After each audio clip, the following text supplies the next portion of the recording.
बाईपण भारी सख्यानो, बाईपण भारी.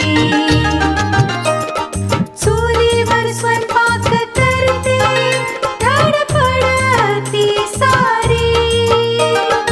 इंधन गोळा करते, जंगलाची वारी.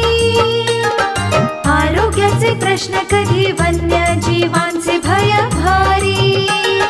इंधन गोळा करताना येती संकटे ती भयकारी.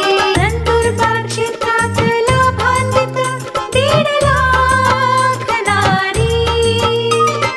बाईपण भारी सख्यानो, बाईपण भारी. 1,50,000 गरजू महिलांना पंतप्रधान उज्ज्वला योजनेअंतर्गत गॅस कनेक्शन मिळवून देत त्यांच्या आरोग्यासोबतच पर्यावरणाचीही काळजी वाहिली आहे. संपूर्ण नंदुरबार लोकसभा मतदारसंघ धूरमुक्त करण्यासाठी आणखी 90,000 गॅस कनेक्शन उज्ज्वला योजनेअंतर्गत देण्याचा संकल्प सोडलाय डॉक्टर हिनाताई गावित यांनी. गॅस सगळी निशानी है, हिनाताईने निवडून है. अपक्ष